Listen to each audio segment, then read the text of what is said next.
So I'm here with Waterford camogie captain Niamh Rockett. Niamh, I suppose nobody expected the game to finish up like that last Saturday. Have you ever encountered an incident like that before?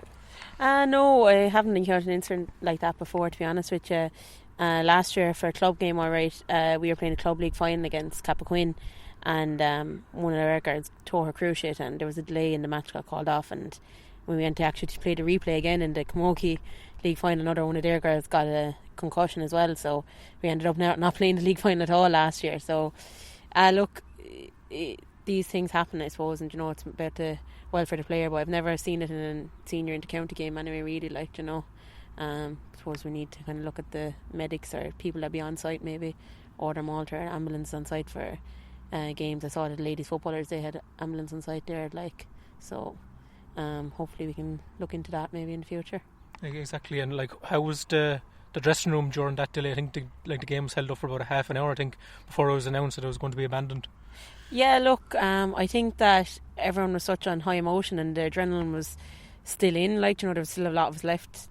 I know there's 3 minutes of normal time and about 7 or 8 minutes of additional time left, and I think the mood was good in the camp. We really felt that we had tip on the shackles, and that we just wanted to really finish out the game and play on and just get it done and just do the job today, do the job on the day, but waiting around and stuff like that, we were told that it's going to be played regardless. And then I suppose the feeling then when we told it's going to have to go to a replay, girls were initially disappointed, but we just have to refocus and just think about it there on the Saturday, and then I suppose on Sunday then it was completely zoned in on Dublin again next week. Yeah, what sort of positives did you take out of that performance, Niamh, looking ahead now to next Saturday here against Dublin? Oh look, I think we brought massive physicality to the game. I must commend the referee as well, really. I thought he was very fair on both sides, and let the game flow a lot, which was brilliant to see. And I think that the intensity that we brought and the physicality, and I suppose everyone doing their job, and everyone knew what their role was in the day, and everyone played with their heart in their sleeve. And I suppose that's one thing that we can take into it. And I suppose, as Dolan said already, that that's the standard we have for everyone now, and anything beneath that is just under par, and we need to kind of get up to that standard every single game now. Yeah. When did you get back together again as a group after Saturday's game, Niamh? Oh, we got back together straight away on Sunday. We did a recovery session with Kenny, our physio, with a stretch, and then went into Clonay for some pool work and just kind of stretching out and stuff like that.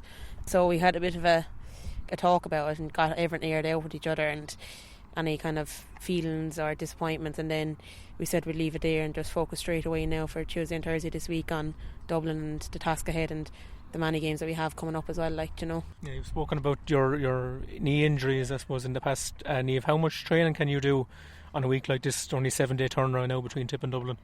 Yeah, look, it's always going to be tough, I suppose, but thankfully now, being a teacher and being off, I'm able to really recover really right. And I suppose Kenny been with us again this year, he's brilliant and he kind of knows me inside out at this stage, and touch wood, this year I haven't had to take that many training sessions out at all, and I've stayed injury free, and that's, I credit a lot down to him and his physio work and David Gray and his work that he did with me and my knee. It's kind of constantly, so I'm able to go to the sauna, steam room, do all my stretching, do anything I need to do. Last year I was doing corrections and stuff like that, so I couldn't focus on it fully, but this year I have the time to do it, and it just reaps its rewards now. I'm going out to go training now today, and not too bad, not too sore anyway. The girls will probably give me a jeer anyway if I run into the physio at some stage, so I'll have to be on high alert for that anyway. Yeah, does it help having the summer off as a teacher? You're in Blackwater in Lismore, just in terms of rest and recovery from these big championship matches?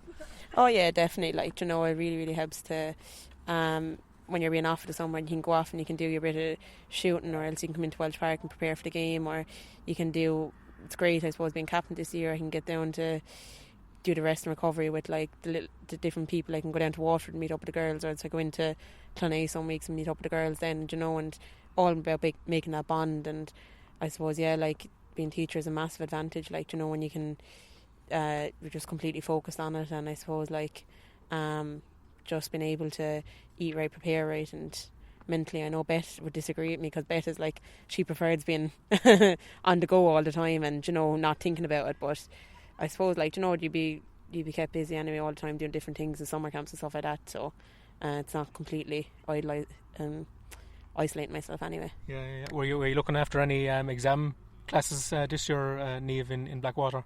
Yeah, I was. Yeah, I had third years this year and 6th year applied maths. So they didn't go too bad. And I had a couple of girls and boys for grinds as well. So they were happy enough with the way the exams went, and hopefully come the summer now or the end of summer now, that everyone will get their results and their righteous results then come August, September. But he had to put in a phenomenal effort, and I suppose having Dennis Ring and all the teachers and Michelle Ryan involved in school down in Lismore, it's brilliant to have. So they're so sport dominated and sport focused that they're a massive bonus to have. And even John Heenan and all the girls in Lismore, like, they'd be brilliant for encouragement and, you know, understanding where to come from on the day of a match and week of a match, and support you get is brilliant down there. Yeah, is exam time an anxious time for teachers as well as students, Niamh? Oh yeah, it was a very nervous time, alright, yeah. Bit of pressure on your back. I think the first 2 weeks after we finished up in school, I was sleeping in a lot longer than what I should have been sleeping in, but thankfully my body clock is right now, and just focusing on camogie now until August comes. We'll do another little bit in the next couple of weeks, you know, tipping away with work and preparing for September and my different classes and stuff like that over the summer. But yeah, it's a very nervous time when it comes to it, and just hoping that the students get what they want, and I suppose that they can, it's not the end of the world if they don't get the points that they want, but that they're happy with the result and that they get a good result. Have you ever seen Walsh Park looking as well as it does now, Niamh? Oh, definitely not. No, like, it's brilliant. Like, I think was on Twitter last year and I was looking it up, and we were on the Sunday game, and I think someone tweeted that, like, it looked like the Sahara Desert down here last year. Yeah. So it's a massive turnaround, but it's brilliant, like, you know, and like, it's great that, like, we get as players and that the county board are leaving us in to, you know, train twice a week on it the last couple of weeks and play all our home games on it, which is brilliant for us. It really gives a good boost to the girls, knowing that, like, you know, we're well prepared in it, and that, like, all the girls love playing in Walsh Park. I suppose, like, the stand is very close to you, and that, you know, that everything is very close to the pitch, so it creates a good atmosphere in the pitch. It was brilliant to see as well, like, in Tipperary, that there was so much water support, and it really meant a lot to the girls. Even the bus of that the county board organised for the bus of girls to go, like, it's brilliant to see, and it really boosts the girls on and really gives them a huge boost and support going into the game.